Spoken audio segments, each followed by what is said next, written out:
Welcome back to the Hitting the Turnbuckle podcast. As you can probably see behind me and behind somebody else, it is the Backlash review show. As you can see, there's a load of us here this evening. It's a fatal four-way spectacular this evening on Backlash.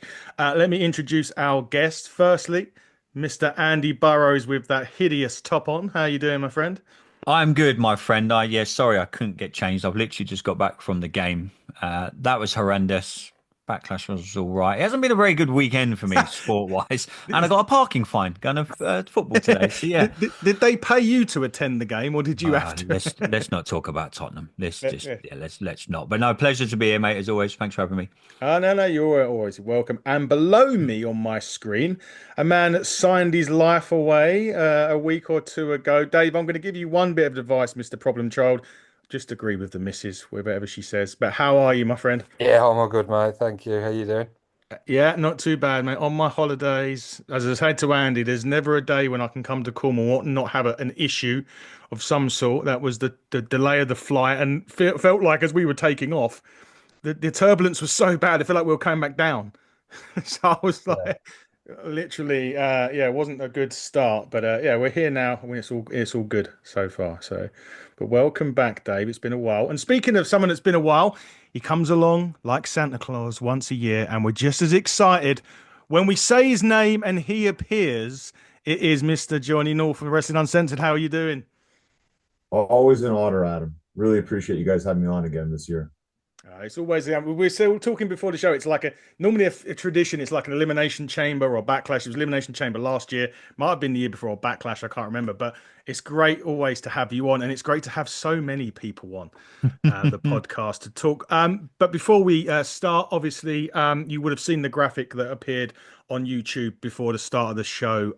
Some sad news from the world of wrestling this evening, a couple of hours ago. It was announced that the passing of ECW legend and hardcore legend Sabu. Just want to touch on this quickly with all three of you. Andy, look, I mean, when you look at ECW, the few names that will everyone will appear or everyone will say when you mention those words, his name is going to be one of those ones synonymous when you talk to anyone about ECW. Oh, dude, it's such a sad loss, and yeah, like you are right. Anything, as soon as you think of ECW, you think of Sabu, RVD, all them kind of like wrestlers, and it's a shame now you're at that stage of our lives when the people you grew up with, we're slowly losing them, and it's tragic. He wasn't that old. Like I think you said, he only wrestled his last match like a month ago. Hmm. I think Johnny mentioned before we were chatting that probably didn't help. He was chucking himself through barbed wire, but that was Sabu, my man. He lived life to the fullest. He wrestled to the fullest. One of the greatest in-ring entertainers and like the original high flyer, if you like, in the wrestling industry. Tragic loss, my man. Yeah, it's really really sad to hear the news just before we started recording. Yeah, it is really bad. And Dave, like, Andy touched on it. The guy wrestled his last match about a month ago. I mean, if you want to talk someone, just he is as homicidal, genocidal, death defying, whatever you want to call him. That just epitomizes him, Dave, wrestling his last match a month ago. Yeah, and he hadn't changed his style at all, had he? I mean, I saw the video clip of him flying through the ropes and landing in the barbed wire, and yeah, as Andy said, he was only 60. He was at the end of his career, but you didn't suspect that he was at the end of his life, and we don't know the details surrounding it, but thoughts to go out to him, well, his family, and obviously all of his friends, and it's a very, very sad loss for the wrestling world today. It certainly is. And Johnny, just finally as we wrap up on it, I mean, you obviously being over from the across the pond yourself there, how will Sabu's legacy be remembered in wrestling? I mainly think of one of my fellow wrestlers here, Drew Onyx. He wrestled Sabu, Hmm. and I know for him it's one of his favorite matches he ever had.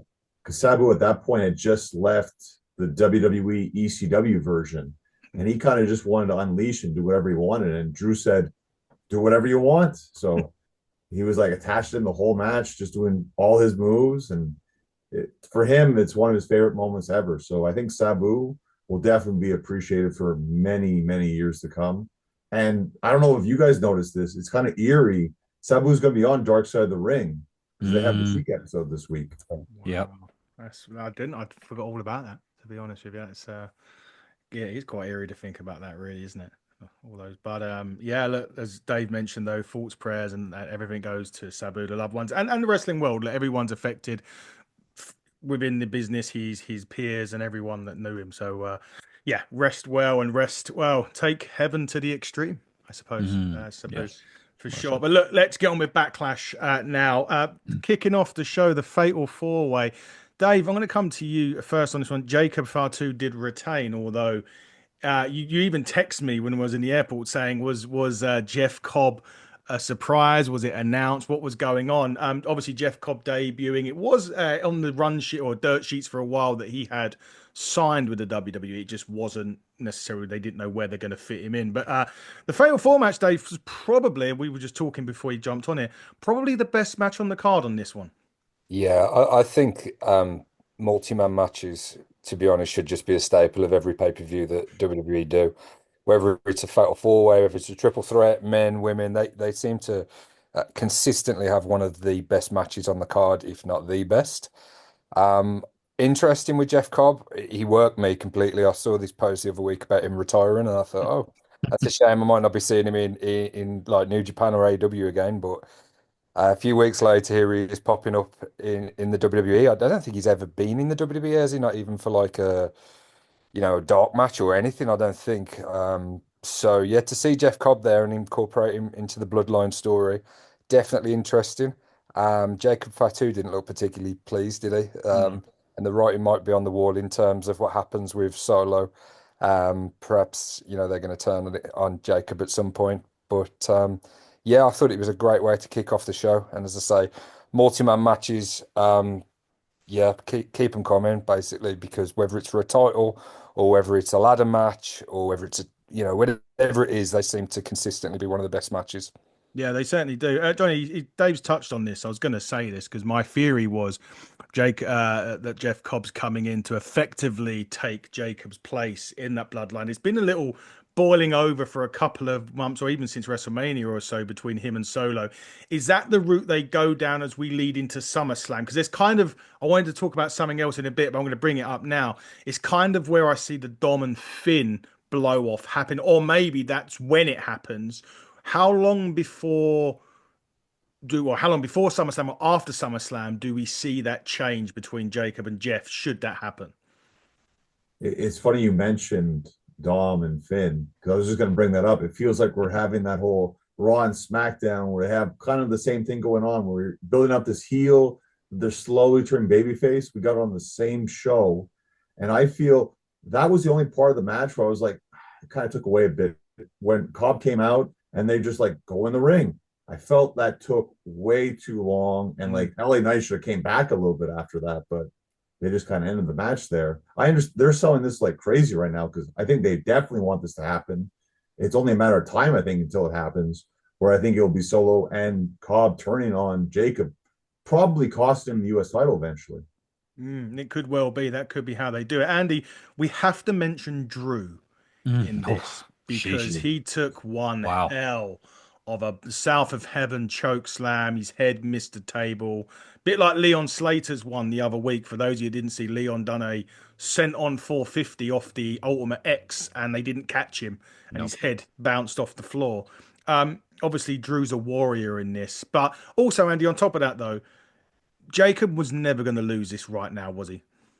No, never. Like, I think me and you spoke last week when we done the show, and we're going to get to it later. Becky was the only one we thought maybe where there was a turn. Everything else we said, this is just going to be a really amped up version of Raw, and that's what it was. But like you said, the opening match and Drew, oh my god, yeah, when he missed it and he hit his head, I was like, oh my, genuinely thought they might have to. He was out of the match. I thought he was done, but yeah, he's the ultimate professional. Probably the match of the night for me, the opening match. But I'm with Dave. I think every show should have everything I've watched over the last 2 weeks, whether it's from yesterday, from TNA's last show, the Ultimate X match, apart from the little bit at the end that they kind of didn't get right. That was incredible. One of the best matches I've seen so far this year. So anything that involves like multiple men matches, like Dave said, ladder matches, and anything you can get some high flyers in there as well. I mean, Damien Priest has got to take some huge credit because he's really, since he's lost the title, I think he's got better. The matches he has, and he's been involved in some like insane spots as well, whether it be on TV, whether it be on PL, like the stuff he done at WrestleMania when he come back. It really, really was the match of the night. It set up the whole show, and I think, like you said before we started recording, the show did take a bit of a nosedive after this match, but I thought it was an incredible way. Me and you have said for years now, start a show off fast and get people engaged early doors. And I think they probably had to on this show because, like you're probably going to get into it a little bit. It did take a bit of a nosedive, but it got the crowd in earlier doors. It was in St. Louis, it is, renowned for having good crowds and stuff. But yeah, solid start to the show. But I'm glad Drew's okay. Is that looked bad. Yeah, it really did. It's not the first time as well. I mean, remember the Hell in a Cell with Punk with Oh my God, the yeah, tall Jesus. box and all of that sort of stuff. So yeah, glad that he's again, especially to his head again. I mean, that's And you've got to be careful these days with the concussion everything. You just never know. You can't well, says me. They carried on an Owen Hart match and the guy died in the ring. There's no. I don't think that would ever happen again. With Vince McMahon not there, but you've got to be so careful now with head injuries and the way that wrestling's under the microscope. He did well to even get up. Yeah, exactly that. But yeah, great way to start the show. And to be fair, the second match, this kind of like this between match of the night on a lot of people. And Andy, I'll come straight to you again. Lyra Akira, Becky Lynch. If you see my picture, Lyra Akira may have enjoyed that a little too much. I did. I saw you text For me. those of you that have seen a picture that has been doing the rounds on social media, I'm not sure whether she has the fire sweats or there's something else not quite right there, but you can see it on socials if you want. But Dave, look, this is the match that we kind of got wrong. We thought that Becky may have won the Women's Intercontinental Champion on here. I enjoyed this match more than what I thought, but I'm going to go back to the question I posed to you on maybe Tuesday of last week, actually. Are you warming to Lyra Akira, or is she still on that kind of climb where you're not quite fully sold on her yet? She gained a lot of more traction for me after yesterday at Backlash. I think it's set up that for a continuing storyline. I think the risk you have within WWE at the minute, they're taking chances on certain wrestlers. You know what I mean? Because for so long, like me and you said last Tuesday, it was bloodline, and everything else was kind of secondary. And you were just like, right, let's get that done and let's get to the bloodline storyline. That's kind of tailed off now, and fair play. And I think WWE have done it well to a certain extent. As far as yesterday, I thought it was okay. I thought they've kind of set up. I think the reaction from Becky at the end was really good. The way they've done that, that's kind of set up what we're going through for obviously Raw, and then you've got Night of Champions coming up next, I believe. I think that is where we might get it right, and I think that's where the title might change. Interesting. Johnny, just a quick one on you upon this. Obviously, Lyra Akira coming in, winning the Intercontinental Championship. Usually, if we go back to the 80s and the early 90s, when the men's Intercontinental Championship, it was always the kind of proving ground for like the Bret Harts and the Kurt Hennings. And well, are they ready for that next step, which is the women, the World Heavyweight Championship in a lot of eyes. But to you, would it have been better, and I said this to Andy, I think last week as well, if they had, without being disrespectful, Lyra Valkyria, a bigger name initially win that Intercontinental Championship for the prestige value? Or is it right the way that they're doing it by having the quote unquote mid-carders winning it to test to see if they're ready for the next level? It's very interesting, Adam, that you say that, because I felt the same way when they started this. And I felt that's what kind of hurt Lyra a bit, was because she just beat Dakota Kai. No offense to Dakota Kai, but she's on the same level pretty much as Lyra was. Like if she beat Bayley or something first, or if she beat Becky to win the title, I think it would have meant more. And I think we're also kind of the same idea where if Becky won this match, this is going to continue anyways, as we saw after the match ended. Yeah. They had a bit of a brawl. We're going to see another match. I think it would have been better Becky wins the match, then Lyra comes back and wins it again. I think that would have got Lyra over more instead of just having another match. Personally, I think that was as good as going to get. Becky put her over beyond belief in that match, I thought. Yeah, definitely so. She really, really did. She made Lyra look like that main eventer, which is perhaps where they're looking at getting to. Dave, just a quick one from you on this in particular. with these mid cards, like I said, Lara Akira kind of being not say forced down us a little bit, but we've questioned whether she's ready and everything like that. Where do you stand on the Lara Akira? Is she ready, or do you think this is a really good kind of because they're like a proving ground for her?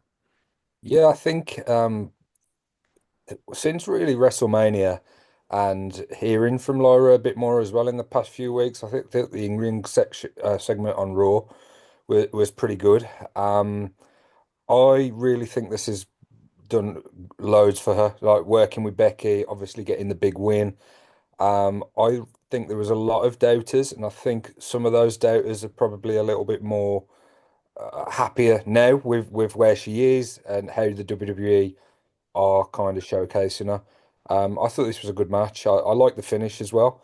Um, yeah, I mean, we'll get into the rest of the card and stuff, but I was actually going into Backlash. I was a little bit underwhelmed by the card, and I thought it was fairly predictable. But I've got to say, I really did think, and I don't know if it's because it was a bit of a shorter show as well, because they had the UFC crossover afterwards, so it couldn't overrun.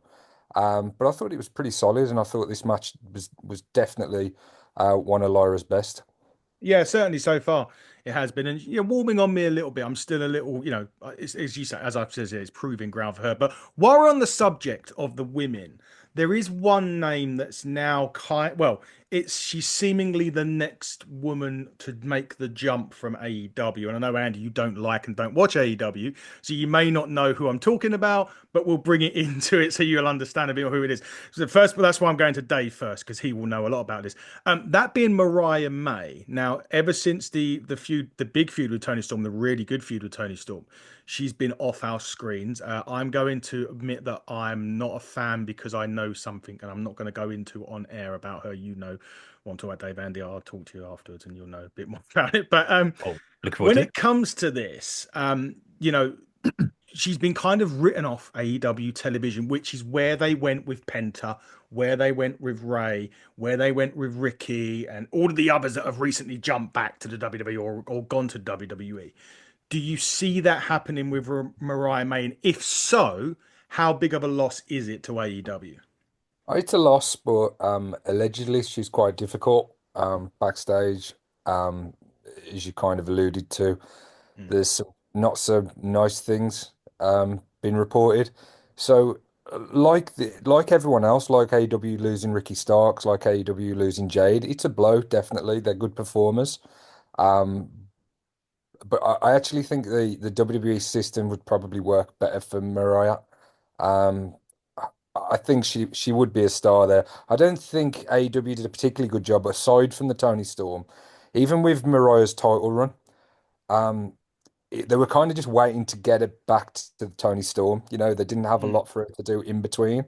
So although the feud in general, on a whole, was great, and the matches were great, and the story was really up there in terms of some of the stories AEW have told.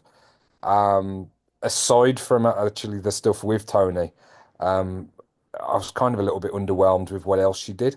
Didn't really have much of a plan for it, and maybe that's played into her a little bit. Maybe she's had a head turned. I don't know. So yeah, it'll be a loss for AEW. Don't get me wrong, but they'll recover, and there's plenty of other stars there. And I think Moreover could be a huge hit with WWE fans. Yeah, they've actually looks as if they're signing someone else from Japan. Forgive me, I can't remember her name off the top of my head. Johnny, just going to touch on this one briefly. We've seen a lot of crossovers. Well, we've seen a lot of stars now jump ship from AEW to WWE. Me and Andy spoke about Jade Cargill being one, and how really it's time for her to put up or shut up this year in terms of the whole the in ring. I mean, they make her look like $1 million. They make everyone look like $1 million if they want to, but it's how they get on during the bell. And me and Andy wasn't quite sure that Jade Cargill's really stepped up that level to where she should be. If they bring Mariah May in here, will she have to hit that ground running quicker than Jade Cargill? This is just how I see it. Like I feel Mariah May has far more experience than Jay does. Mm. So I think she'll pick up far quicker. When you talk about apparently there's problems with her issues backstage and hard to get along with, I find it interesting that in AEW people have issues, but once they go to WWE, oh, everything's fine now. So that's intriguing how depending where you're at, What happens when you depends go on from what. Little League to NFL?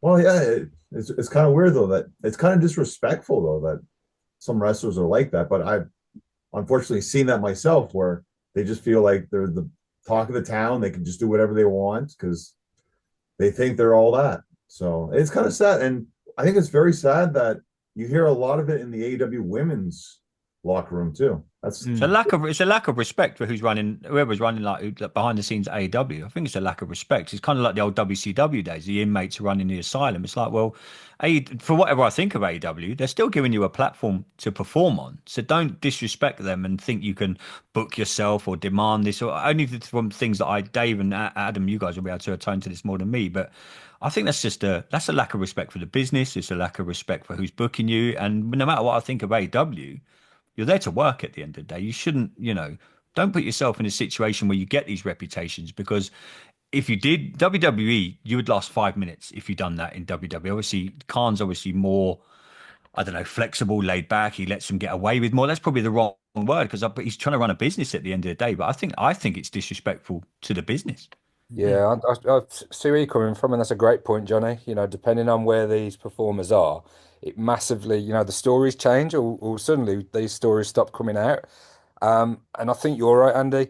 And that's why I said about perhaps WWE is a better fit for Moreau May in terms of that system.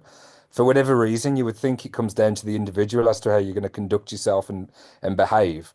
But with that kind of, again, laid back, or Tony Khan is from all reports you hear, and there was something I don't know if you saw in the week with Maven, Yeah. when Maven was kind of I saw it complimenting on Tony YouTube. Yeah. Khan, yeah, how much he cares and cares about the performers.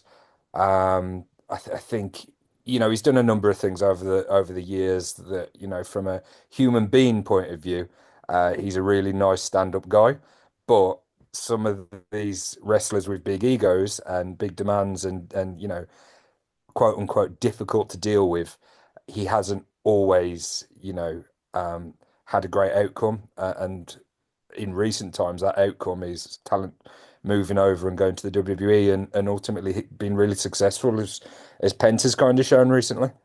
Yeah, definitely so. And Andy, just a quick one before we move on to Backlash. We've seen how ruthless WWE can be over the Mhm. last, not just over the years, but I mean more recently with the six, the 13, 14 people released. If Mariah May does come in with the attitude that apparently she has, you've mentioned it there, she won't last 5 minutes. But also because of this kind of Jade Cargill bypassed NXT, a lot of them have gone. Do you think WWE have kind of learned from that and thought, well, it doesn't really matter how good that she looks? I mean, Jordan Grace is down there. I've sent you a video of what's happened to her and Yeah. Julia this past week. Do you think that they're thinking we're going to need to actually send these guys down to get them used to working our way? Yeah, I mean, it can't hurt even if you do it for a month, 2 months. It's hard to get everyone on the show. Like we were chatting to Johnny before we started recording. There's a lot of wrestling now, so it's hard to get everyone. You've got SmackDown, you've got Raw, you've got NXT. You've got this kind of crossover. We look at Trick Williams now going to Impact, and Impact, Joe Henry going to NXT. So it wouldn't hurt her because it will kind of be sink or swim because they'll put her in NXT and you've got Shawn Michaels down there and et cetera, running it. So it'll either be you either do it our way or you're gone. It's quite simple. And I don't mean, and again, I don't mean this as in me dishing AEW or any other promotion. You're in the big leagues now. Let's not lie about this. You're in the WWE. It's the biggest wrestling company on the entire planet. If you mess that up, that's on you. They're giving you a chance. And if WWE extend that olive branch to you, by God, you've got to take it. Johnny will know this. If WWE extend anything to you, you grab it with both hands and you run with it. So if she screws it up and she'll end up on the indie scene, because I doubt she'll be able to go back to AEW from everything that I'm hearing and what you guys have mentioned. So that's AEW out the window. If she screws it up in WWE, all right, you might make a bit of money on the indies, but if your reputation will get out there straight away. If you mess up in WWE, word will spread like wildfire, and she won't be able to work how she's working now. Yeah, we'll see. I mean, it's not even guaranteed that she's there yet, but it's just the way that things are going. And apparently, she asked for her release before and whatever not. And the fact that she's not been in any AEW storylines kind of alludes to the fact that come the summer, she will be a free agent, much like everybody else that's left AEW recently. But anyway, speaking of AEW, or speaking of former AEW stars, that brings us to Penta and Dom Mysterio. Johnny, this one, I didn't think Penta was going to win this match. We did get more of a tease, though, Johnny, of issues with the Judgment Day with Finn Balor, maybe being a bit late for his cue during the match. They all got thrown out of the ring as well. Obviously, El Grande Americano, I'm not going to rant on that on this show. If anyone will know how I feel, I know it's over, but it's a thing I don't particularly like with this. But look, Dom was always gonna win it. But have we got to be careful that, as great as Penta's been, he doesn't eat too many clean-ish defeats? Because I was thinking more DQ, protect him a bit, maybe have another match later on down the line. I just got my feeling is eating too many defeats early, it really can sabotage that momentum going forward.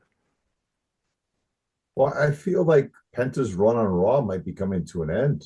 I don't know how you guys feel about this, but I think they're slowly pushing the Lucha Brothers together. Yeah. As we saw, Phoenix had issues on SmackDown. He needs partners, he needs friends. So I could see that happen more often. And I think that's why Penta's push is slowly slipping away, because I think they want to make that a tag team, which I think is a great idea. I think they need more tag teams. And I definitely want to talk about Chad Gable because I'm Canadian, and that's actually very offensive to me, the whole issue that they do. So, yeah, I definitely want to talk about that.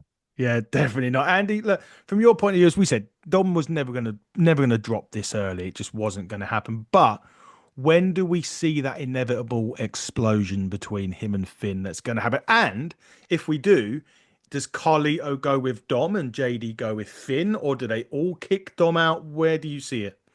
Yeah, I think because Dom's now so over now with the WWE fans, I think they'll wait a little bit longer. Obviously, you've got Night of Champions next, then you've got Money in the Bank. I think you'll probably see something come Money in the. I think they'll get it. So Money in the Bank or SummerSlam. I think Money in the Bank would be my bet. In June 7th, maybe you could get Finn. Are they going to turn him that quick, or do you wait? The thing is, SummerSlam's not till August. That's a long way away for a build up. Yet the match at Backlash was a good match, but I think the match was more about getting Finn into that spot of planting the seed. It was just another, and they'll do it again on Raw tomorrow night. They'll plant more seeds. Then you go to Night of Champions. There'll probably be a big-ish thing there. Next night on Raw, I reckon that's where you could see a build up to Finn Blair, like F this, I'm challenging Dom for the title. And I think you'll get it at Money in the Bank purely because SummerSlam is not till the end of August. I don't think they'll wait that long to pull the trigger on that. So I think it'll be good when we finally get it. And, it will split the quote unquote new Judgment Day, so to speak. I don't know where everyone will go. I think Finn will go off on a singles run after that, and he deserves it, to be fair. He's a singles competitor. You have him back as face. You'll keep Dom as the heel.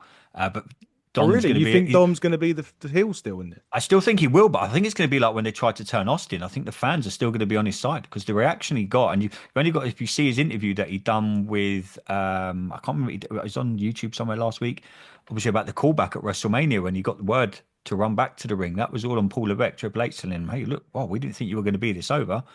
Get your ass back in the ring and take the props from the fans. So I think they're going to try and keep him heel as long as they can, even if it is the fans' reaction is going to, want him as a baby face. But I think the ultimate payoff will be Money in the Bank purely because SummerSlam is not till August 23rd, I think, something like that. So that's a lot. That's a long way away. But I thought it was a good match. I really enjoyed it. And again, don't get me started on the whole Chad Gable thing. What an absolute fucking waste. One of the best talents you've got.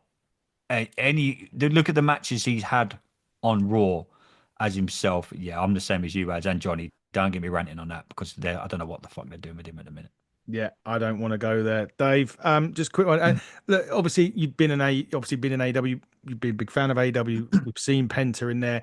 How do you think he's gone in? How do you think he's getting on in WWE? And secondly, can you ever envisage Dom as a face after everything? I know the crowd reaction's there, but after what he's done with his dad and everything, could you ever see him as a face again?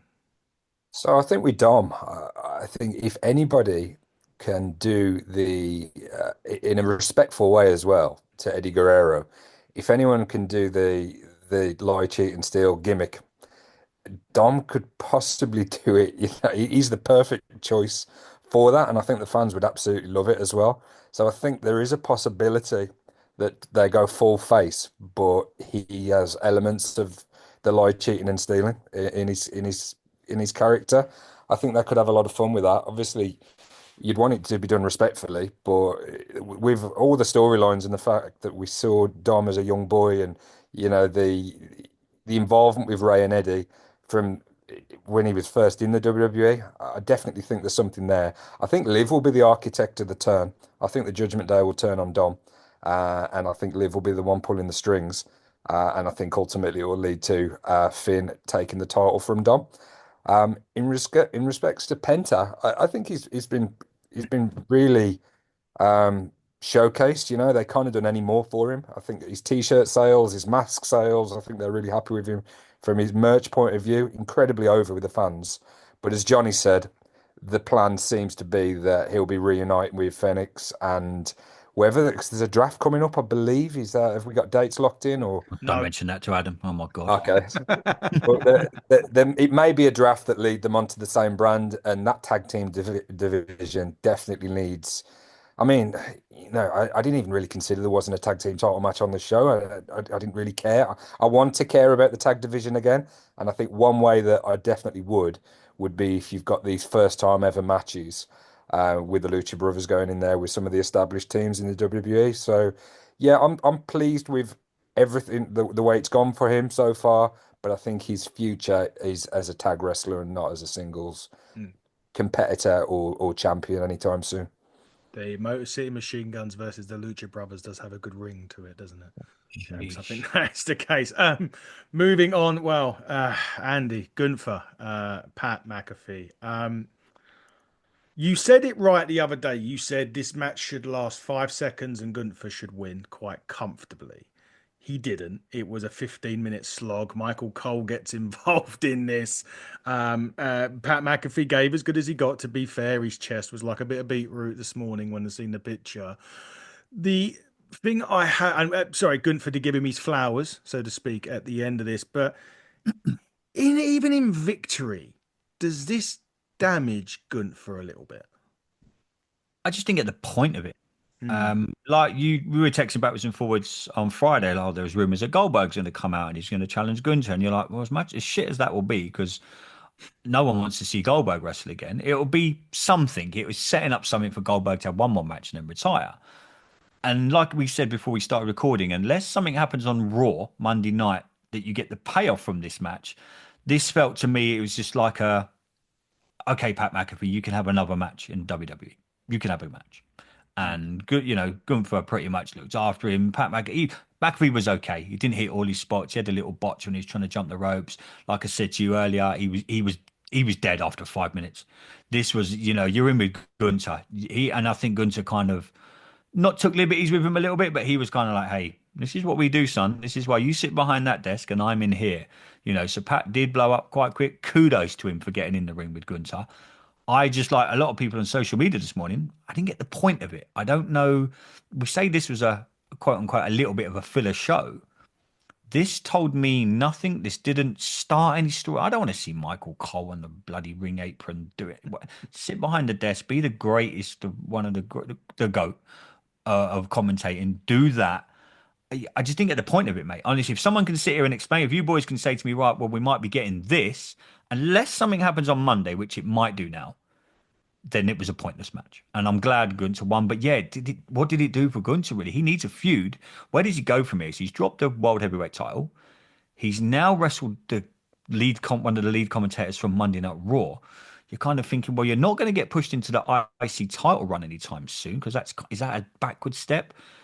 Are you realistically going to be challenging, Uso? Probably not. Are you going to flip and do anything with Cena? Probably not. So where is he going? Unless you're setting something up that he's going to be a tag team with someone and that he's going to ignite that division again. He's kind of in limbo at the minute. They need to do something with him because this is another talent. Me and you said about a year ago, I think when we were talking about WrestleMania 4, we talked about WrestleMania 41. We were like, strap a rocket to Gunther and let him go. He's like the Katy Perry rocket that went to space. He's been up there 5 minutes and he's come straight back. So I'm not quite sure what they're doing with him, mate. Yeah, I didn't really enjoy it. No, so this is kind of the rock where it starts going down for me. Mm. Johnny just touched on Gunther there. Would he benefit to a move to SmackDown if they were to do a draft in a couple of weeks? Because it seems to me I feel like in the ring, I don't think there's many that can be close to him in terms of what he does. But is there also maybe a little disconnect between him and maybe the fans of the WWE? I feel the fans pretty much understand him completely. Like you get the character, and they boo him just because he's very much a generic kind of heel. He's does the foreign kind of heel, and like because he goes against all our heroes, and he's so brutal. Some people appreciate that. Some people love brutality, and some people will always be like, "Well, it's tradition, so we have to boo him." I just feel that match against McAfee, that was disgraceful. WWE is supposed to be the best. That was the best they could give us. I'm sorry, like McAfee versus Gunther, a competitive match. Whoever thought that was a good idea should be fired. No, definitely. Definitely agree with that. Dave, do we have to be? Is WWE becoming a thing now where the next flash in the pan celebrity will appear? I mean, Cardi B's hosting SummerSlam. Is she going to get in the ring? Is this where it's going to now? The whole Netflix thing comes out. That are we going to see Mr. Bean in the WWE ring? You might not know who he is, Johnny, but are we going to see like Rowan? Mr. Bean just rock up. Rowan Atkinson. Johnny knows. I'm really sorry, lads. I enjoyed this match, and I never Ask the AEW fan to like the shittest match on the card. I feel like the biggest WWE fan on this panel at the minute because I'm quite high. I really did think I hate stuff with commentators. I hate it historically. Anything they've ever done, the Lawler Cole match from years ago. Even the stuff like the Vince Brett stuff and that, I never ever enjoy this. I don't particularly like the celebrity crossover stuff, even though from a business point of view, totally understand it. I think the Logan Paul stuff has been pretty good. I enjoyed it. I think the point of it was kind of just Pat didn't have a chance of winning, but the story of it was that he was kind of standing up for his friends, standing up against like the bully that is Gunther. I think where Gunther's stuck at the minute is they see him as like this heel. He's clearly a heel. They don't want him to turn face anytime soon. But obviously they've got all the Cena stuff going on at the minute. They've got the Cena heel turn. Cena's the top heel. I think when Cena goes, I think Gunther is somebody that is going to be like a long-term successor at the top of the card, the foil for the baby faces. As good as Gunther is in the ring, we haven't seen too much of him on the microphone at times over the years. Obviously, he had Ludwig doing some of his talking. I think we have in this feud seen a little bit more from Gunther, and he's pretty good on the mic. I've liked his exchanges. I liked the back and forth with McAfee. So I don't want to see it again. I don't want a rematch, or I don't want this to continue. But I thought it was a standalone story for Gunther to have something like this where he is despicable. You didn't like his actions. You saw what he did to Jimmy Uso a few weeks ago as well when he kind of busted him up. And I don't know. I think they're just trying to add a few more layers to this heel, and longer term, I think they do see him as a real top star. But I understand the criticism. There is better use of him, and there's better wrestling matches he could have had on the card. But I didn't hate it. I actually quite enjoyed it. I'm going to start calling him Dave Khan.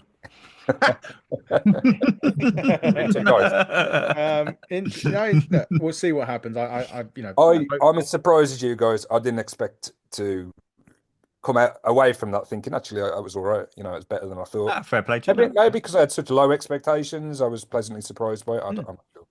No, we'll see. Look, if they're going to have a rematch, they can have it in Saudi Arabia. They get all the shit over there, so just give them that if they want to give him it again. I mean, God, they're going to get Jey Uso, Logan Paul, right, in a couple of weeks. They're going to be getting that. So Saturday night main event, yeah. Oh no, Saturday night's main event, isn't it? What am I thinking of? Night of Champions after that. Yeah, CM Punk's been headlined on the main poster for that. So he's fallen for the blood money now, is he? Yeah. Apparently, we'll see. Anyway, look, let's talk main event, Johnny. John Cena, Randy Orton. I go back to, we even went back as far as WrestleMania 40 when I'm thinking about this, and 41, sorry, with the Cody stuff. Right now, I just see these matches, and don't get me wrong, Randy Orton, John Cena, I've loved their feud. I loved it back in the day. It was fantastic. At the moment, I just get this feeling that this Cena run is just going to be overbooked nonsense like we saw last night. Referee got knocked down, half the locker room come out. When do you ever see that in a match? R-Truth coming in to, protect Cena. That's got a story, and I get it, and I think I know where they're going with it at Saturday night's main event. But if you look back, Cody Roman 1 was overbooked, but we enjoyed it. Cody Roman 2 was overbooked, but we enjoyed it. Cody Cena was overbooked, and a majority of us hated it. This was overbooked. I bet Dave Loads of liked it. finish, yeah, loads of false finishes. It just feels like everything's overbooked when it comes to that World Championship at the minute. I feel they felt WWE they needed something interesting to end the show because they knew Cena was going over. Yeah. So they had to put a bunch of shenanigans involved, a bunch of table spots. And I agree with you completely. The referee bumps, I think it actually took me out of the match a bit because you one time's fine to be like, oh, he pushed him into the referee accidentally, but then he does it again. And then there's another referee bump. And I'm like, come on. Like at a certain point, there has to be a disqualification. They overdid it because they just ran into this idea where, well, let's just do the same thing over again with the whole thing with the finishers, spam the finishers because unfortunately they're not very creative at times. They just do the same thing over and over. And I think that's a huge problem with this whole Cena run. It's going to feel like the same thing over and over until December. I don't know about you. Like, I'm not looking forward to that whatsoever. No, I'm certainly not. Dave, we did get the third RKO of Nick Aldis during this. We spoke to him, me, you, and Andy both spoke to him a couple of years, just literally before he rocked up on SmackDown. It wasn't too long before he was. And he did also mention that he would get back in the ring if the story was right. 3 RKOs does sound like the story's there to be written for him to get in the ring with Randy Orton. Yeah, yeah, and I'm excited for that as well. Nick Aldis against Randy Orton. I think that would be a great match. Um, in terms of what we saw at Backlash, um, yeah, I'm not saying I enjoyed it. Don't. Oh, thank No, God. but I just question at this stage in his career. I mean, Randy's, still a great performer, but he's not in his prime anymore, and I don't know how capable he's seen it is of having great matches that aren't overbooked. I'm not sure. I mean, the last one I remember him having that was like you're going back to AJ Styles, which I think 6 or 7 years ago, those matches. So I'm not sure. I'm not sure if Cena can really do anything else, which is why they may be hamstrung with it creatively because I don't know. There's probably better ways of doing it. Um, it was overbooked. It was a mess. It was chaotic. Um, but I perhaps would rather see that than just like 15, 20 minutes of rest holds and chin locks. And I don't know. I don't know. I think The Rock not being at WrestleMania has really significantly impacted the story. And I think Cena's doing the best he can. But there's a huge hole in the story that we don't know really, about him selling his soul to The Rock and the throat slit and it's just kind of been left. And I wasn't too happy with The Rock's explanation of they don't need me there. It's over to these guys now. I think that was a bit weak, and I think it has affected the overall heel turn. No surprise that Cena retained. Yeah, and I think, as you say, Ed, I think Orton there goes on to a match, a run. I don't know whether it will be a feud as such or a series of matches, but certainly looks like we're going to get one match between Nick Aldis and Randy Orton at some point. Could be at Night of Champions in a couple of weeks. Andy, last word on this on for you. Cena's last match has been confirmed for Boston. No surprises there. That makes a lot of sense. One thing I did pick up, and he did AA R-Truth through the table at the press conference, which is probably set up Saturday night's main event. But at the end of that match, when he was walking out with of the St. Louis crowd, they were chanting, obviously, "Thank you, Cena. Last time he's going to be there." It did look a little like there was the hint of, not saying regret that he turned heel, but there was sort of seeds in his. If you looked at his face, there's an emotion about it. How long through this run is he going to be heel for? Do you think? I have a theory on this. Go. I've thought about this. The small. So I watched Backlash, and I'm the same as you. They kind of, and it was highlighted a lot on social media today. Are they regretting the Cena heel turn? The way that they get round this is it'll probably be Money in the Bank. So it'll be Cena versus, we'll say whoever for now. I know who. Okay, Punk. Okay, Cena Punk. Actually, yeah, we spoke about this on Raw review a couple of weeks ago. Cena Punk, Money in the Bank. Cody Rhodes comes out at the end of the match. Everyone's like, oh, they're popping. Cody's back. It's brilliant. He's going to help Punk. No, no, no. He turns, helps Cena. You turn Cody heel and you put him together with Cena until the end of the year, until he eventually flips back on Cena and takes the title off him in Boston. I think if you put Cody heel with Cena halfway through this run and take it to the end of the year, that will give you some serious heat. If you turn Cody Hill for 4 months, 5 months, whatever it is, till the end of the year, we'll say Survivor Series, whatever the event is in Boston, I think that could save this a little bit, because we're kind of in that run where the Cody run kind of went. It was okay, his title run, but we were sitting here week after week going, it hasn't got, don't get me wrong, that was coming off a 4-year bloodline storyline, so that was never going to be easy to follow. I think if you turn Cody heel for 4 months, 5 months, whatever it is, till you get him to switch on Cena, and it's all part of his plan, and that's where you could kind of get The Rock back involved to kind of save it. Because I'm with Dave. I reckon that's for a huge spanner in the works here, because he, for all intents purposes, should have been at Mania, and it was a load of bollocks, really. If you do what I'm thinking, and then you get the Rock to come out, and you flip it 180. And you get heel Cody for 4 months with Cena, and you have them two just destroying everyone. That's how you could get around it. Because I'm with you, Baz. I think at the minute they might be regretting it, because I'm with Johnny. If it isn't anyone else involved, do you really just want to see this to the end of the year? I mean, he's going to have R-Truth at Saturday night's main event. Money in the Bank will be, like you said, CM Punk. All intents and purposes, he's going to keep this right up until we think he is going to leave and be the greatest champion of all time. He's going to go home and WWE have to reinvent the title, etc., etc. Like Johnny says, that's 6 months worth of not great content, shall we say.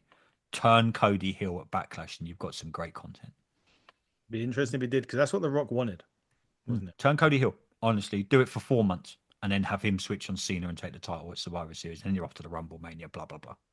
Well, that'll be interesting. We'll have to see. We ain't got long to find out what's happening. This is when Money in the Bank's 4 weeks away. We've got the Night of Champions, where I think Cody will be defending that Saudi Arabia title, if anyone cares. No. Forgot about that. No, I only forgot about it the other day until I read it on the internet this morning. Look, as we start to wrap up, Johnny, what is going on in your world? What have you got coming up, and where can people reach you? I'll be wrestling next June 20th. It's My going to birthday. That's your birthday. Well, Yeah, that's my birthday. What a treat. You're wrestling Adam on your birthday. no, I won't be wrestling Adam, though. I'll be in a Sudan strap match. I'm going to be defending my Northern Heritage Championship against Soa Min, the son of Abdullah. Oh, wow. Wow. It'll be quite the violent match. I wish you could see it one day, Adam. I'll try to make sure you get to see the video one day. Yes, please do. But and Wrestling Uncensored, where can everyone see that? Where can everyone reach you on socials? Well, you can find Wrestling Uncensored at ringsidereport.net or look it up on YouTube, Wrestling Uncensored. Every episode, pretty much every week, Fridays live, and you can always find the episodes in the archives. The goats. They are the goats of podcasting. Trust me. Thank you, Andy. Appreciate that. There you go. Andy, completed it podcast. What are you doing on that this week? We're doing some more Marvel stuff this week. We've sat down and we're going through it in release order. So I think we've got Iron Man. We're going to sit down and talk about the first Iron Man movie. We're doing that tomorrow. We've got a really, I can't say who it is. I can tell you off air. We've got a really, really good interview lined up for Thursday next week. Completed It podcast. Yeah, just type in Completed It podcast onto YouTube is where you can find my dulcet tones. find him on there. Dave, I was going to ask what you're doing this week, but you're working, right? Yeah, he's Yeah, married. He's married now. He's doing what he's married, told. yeah. yeah, I've been allowed out my cave for half an hour, but yeah, I'm hoping to jump on a few more podcasts with you, mate, over the next few weeks, all being well. Yeah, yeah, You'll all have me. being It all might being be well. Yeah, of course. controversial. Well, I mean, your top 10 lists are a bit iffy, but we'll. If you put Pat McAfee as match of the year at the end of the year, I'm going to kill Yeah, you. it was just it just again exceeded my expectations that were pretty low. Why we love wrestling, mate. Splits opinions. Yeah, yeah, and I mean, Just quickly, Dave, what's your opinion on AEW at the minute? And I'm not here to bash okay, it because everything you're reading right now is like the venues are smaller, the yeah, bookings, it's so much like Adam said earlier, backstage politics, etc., etc. I don't watch it, I openly admit it, but because it's part of the industry, compared to where we were 2 years ago when we were sitting down weekly and all three of us were talking about Dynamite, loving Dynamite, it was really it was there. It was on a par with everything else that was going on in the wrestling world.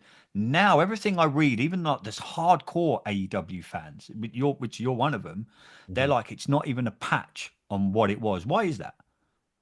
Yeah, difficult one, because I was an advocate for the smaller venues. I thought the bigger venues and the arenas that were half empty, or and they've done some big shows. They've attracted some huge crowds. Particularly over here. But even in the States, you look at the first Arthur Ashe show. They have had some real high attendances, but during that period when the crowds were a bit, it was clear on television what was going on. I was like, they need to get into some of these smaller venues. I used to love when Nitro, and ECW and, these smaller, Hmm. more intimate venues were used for wrestling shows. So I am a fan of that. Um, Is that good for TV, but not good for business because you're not going to make as much money? exactly. Yeah, exactly that, mate, because I think the perception of half-empty arenas isn't good. Hmm. But if you're doing shows to 800 people from a business point of view, how Yeah. are you going to kind of grow? And I think there's an acceptance that WWE has been the hot product for a while now. There seems to be a little bit of not just, us talking about it. Just I'm not saying the tides are changing or anything like that, or WWE are on a downward trajectory, but they were so hot for so long, and Hmm. you had all these hot European shows. It's cooled off a little bit, I think it would be fair to say, but I think Yeah. WWE is still churning out some pretty good stuff, consistently. I think the AEW matches are as good as they've always been. I think there's elements of some of the stories that are pretty good. I've always been a Hangman fan, and I still think he's one of the most interesting wrestling characters that we've got in 2025. So there's a lot of good stuff there, but I think the approach of kind of taking on the WWE and like seeing how competitive we can be, and we're going to be the company. I think that has been kind of muted. I think there's been a change in maybe just accepting that how difficult that task would ultimately be. Yeah. When they were riding the crest of a wave and they were just gaining momentum and they couldn't do anything wrong, it was all positive. But yeah, we've had some setbacks and stuff, but I still enjoy the product, particularly Dynamite. You call me one of the hardcore. I would say that's fair, but even me at times recently, it's been a bit of a struggle to motivate myself to watch Collision, Hmm. and it shouldn't be like that. I should be looking forward to it. Yeah. So that yeah, there's definitely. I hope that answers it to a No, degree. I was genuinely interested, not to bash it, genuinely, because Yeah, like yeah, it was on such a, yeah, it was up here. I mean, I put Impact ahead of AEW. I love. I mean, me and Adam talk about Impact all the time now. I know Johnny doesn't watch as much of it because it's so hard to watch all the wrestling content. But an hour and 25 minutes on the Impact Plus app every Friday, I catch up on it. yeah, It's incredible what they're doing now. I know they've kind of got the little WWE cash invested in there now, etc., which helps. But yeah, I'm really enjoying what Impact's doing. It's a shame for the business that AEW. I don't know why or what's happened. It, worry about what they're doing and not worry about what WWE. Don't fall in that WCW trap of right. We've got a better WWE. They've got what's his name on Dynamite this week. Who's the guy with one arm? Zach, exactly. one leg. One Sorry, leg. one Yeah, leg. I mean, Coward. come on now. Why? What? yeah. I can't imagine too many of the AEW hardcore will like really be looking forward to that. But at the same time, Ricochet is doing some pretty good heel work He as is. well. Mm, Yeah. So No. it's yeah, but I totally understand the criticism. I'm not like blinded by the the stuff that is clearly a problem. Hmm. At the same time, I think the industry in general, the more competitive companies you have, the better AEW does. It brings out the best in WWE and vice versa. Gotcha. And TNA, I think I love the competition. I love all the different flavors of wrestling that we get. Um, Johnny, are you a fan of AEW? I would say my favorite match this year was Will Ospreay, Kyle Fletcher, the cage match they had. I Yeah, when I think about the best wrestling to watch right now this year, it's AEW hands down. When I yeah, think about pay-per-views, they always deliver. Mm. yeah. Yeah, I agree with that. So, I'm a thing. Yeah, I'm not too. Collision is difficult. I have to admit, and yeah. Yeah, that is a real tough watch for me. yeah. And Col- sometimes there's some good performers on there. You get FTR quite frequently yeah, on Collision, and you get Garcia, you get Adam Cole. There's from a talent point of view, it's great, but it just hasn't got. I used to like, because we obviously, Johnny, it's on during the night here. It's very rare I would watch AEW live, whether it's Dynamite or anything else. But I'd wake up the next morning and I'd want to watch Dynamite and Collision before going to work, Right. on the Saturday. But Sunday mornings I'd get up. The first thing I wanted to do was watch Collision, and I haven't felt like that for a long time. But as you quite rightly say, the quality of matches is there. I'm looking forward to Samoa Joe and Mox in a cage. I think that will be good. I'm a big Samoa Joe fan as well, so there's a lot that's keeping my interest. But yeah, I don't know whether they have just changed their overall goal, their strategy, whether they've reined it in deliberately, or whether they're just kind of accepting that WWE can't really do a great deal wrong at the minute. So they're not going to even try and compete. I'm not sure. we'll see. We will see. Well, you better agree because we are going to Forbidden Door together. Yes. Sitting in at the And O2. ticket sales for Forbidden Door have been really good, I think. Yeah, ticket sales are doing well for Forbidden Door. Yeah, Yeah. they've done all right so far, which is good.